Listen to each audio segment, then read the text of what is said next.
郑鹏，现在中国真的出大事，那个经济也太惨到怎么样？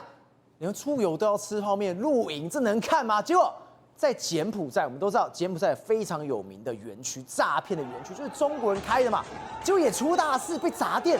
我先讲中国城里面的诈骗园区，谁敢砸店？原来就是被招聘来的，包括了巴基斯坦人、孟加拉人，不爽到把你中国诈骗这样全砸了。没有错，你现在看到画面上这个地方呢，就是彭博社评为世界上最恐怖的地方之一。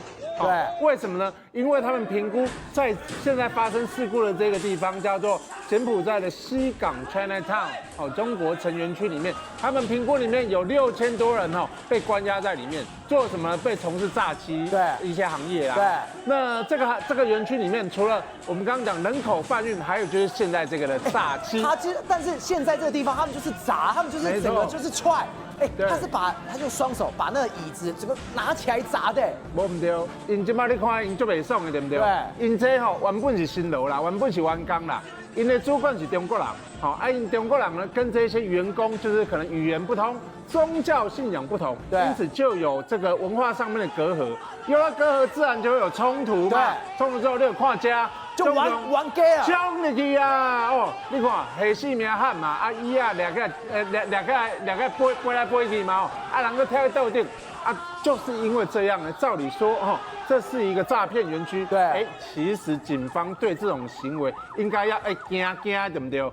不太敢进去，结果警方为了保护这个诈骗集团居然冲进去抓人。真的假的？所以是诈骗集团，他被砸了，被砸之后不知道怎么办。对，警察救我。对，诈骗集团求助警察。对，这个柬埔寨的特警闹人跟冲入去啊，各个增援部队因为人太多啊。这人也太多了吧？对啊。原本看应该是100几人啦，隔壁上后掠57个人啊，57个人。对，那这个地方就是我们刚刚讲的，它是全世界最危险的地方之一。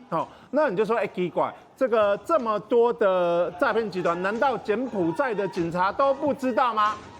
因为你看他冲进这办公处所嘛，砸烂他的这个诈骗集团的机房的设备，然后呢也砸烂他的这个宿舍的一些设施其实这整个诈骗产业园区的兴盛度呢，对于柬埔寨的警方他应该是很清楚的。对。可是他为什么不抓？我跟你讲，他只是要抓跟不抓而已。要抓不抓？为什么呢？因为其实另外一个地方叫金边，柬埔寨的金边呢。前几天，这个柬埔寨的警方呢，他就破获了一个诈骗集团，总共有3组人马，其中1组人马呢，就是咱台湾人啦。台湾人就这个。对，一个姓王的啦，你看得到伊的面貌最清楚的。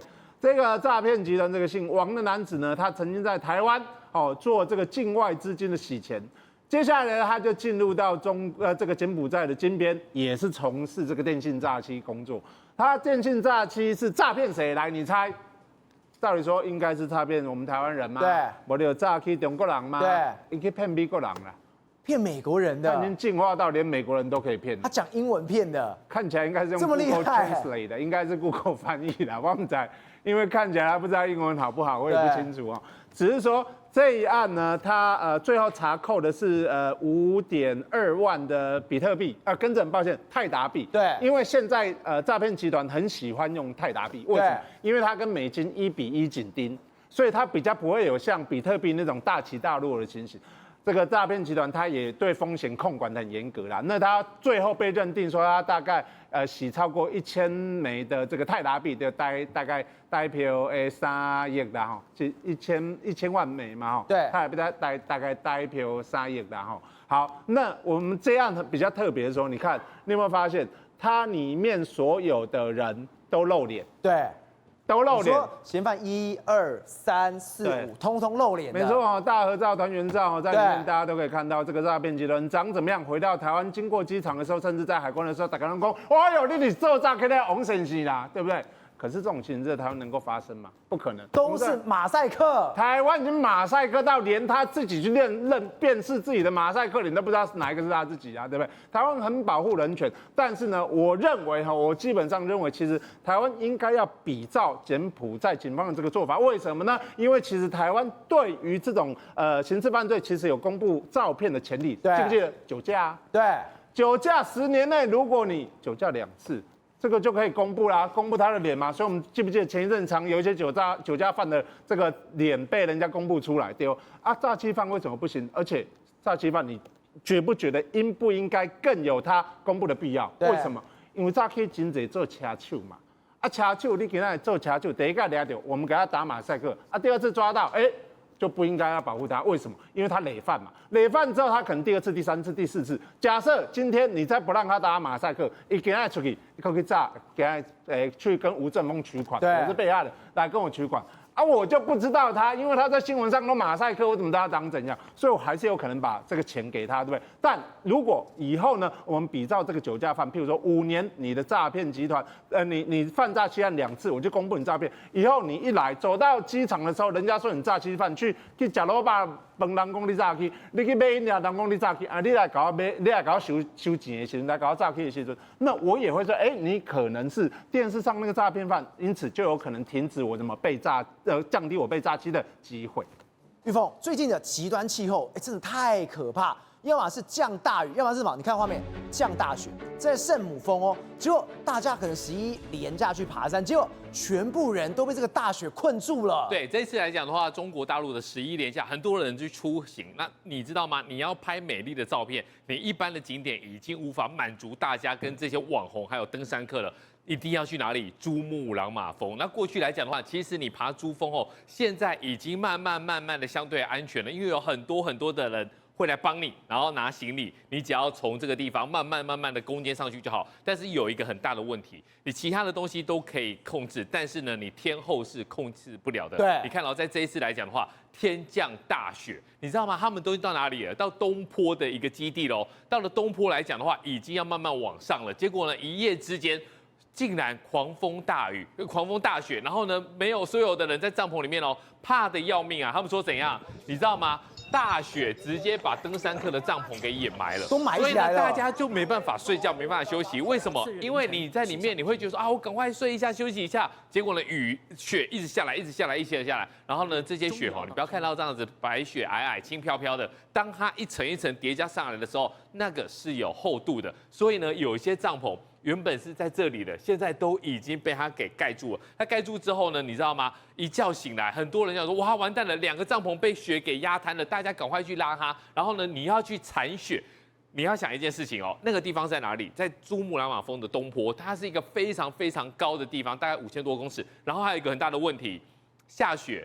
非常的寒冷，他们说有些民众还有这个随行的摄影师，他讲了一件事情，他就说我穿的可是冲锋衣啊，还记不记得我们台湾也有一个牌子很喜欢卖这个冲锋衣，然后说这个冲锋衣呢防寒，然后呢不怕风。但是你到了珠穆朗玛峰，再怎么样，不管任何的品牌都没办法。他就说你在身上的是冻雪加冻雨啊，算是雨衣和硬壳哦。它这还不是一般的冲锋衣，是硬壳冲锋衣哦，也挡不住，全身都湿了。然后呢，你的冲锋衣外面怎样结成了一个冰？真的假的？这种情况是非常惨烈的。更惨烈的一件事情是说，你一定要下山。对，你这时候呢，你想保住性命，你就得下山，你不可能再向上攻坚的。然后你看到人龙在这个地方哦，你看那个影片，一群的，大家慢慢的这样。如果你没有仔细看，你以为这是静止画面。为什么？这画面很因为吓人，太难了。前面你知道吗？他有说有一个小哥穿黄色衣服，他努力的去挖，然后呢动作非常快，手起刀落，结果呢大概2个小时就倒了。没办法，然后最后运气很好，是因为什么呀？有藏民哦，所以他根本就是一个千人的逃亡嘛。对啊，然后幸好是有牦牛奶，然后牦牛直接在前面，有没有？我觉得动物真的是非常的伟大。我们真的要对动物好一点。到最后，你知道吗？这些牦牛往前压，它才有办法让在5300多公尺的这个地方，这个垭口慢慢的往前，然后呢，才有这些西藏当地的政府也派了大巴要来护送游客离开珠穆朗玛峰。这一次来讲的话，就算没有攻坚，就算是没有办法拍这些大片但是呢，其实很多的网友讲说，能够平安下山就是最幸福的。然后这一次来讲的话，拍到了很多那种狂风暴雪的画面。其实也算是难得一见，因为他们说这一次的11长假，过去没有这么大的暴风雪。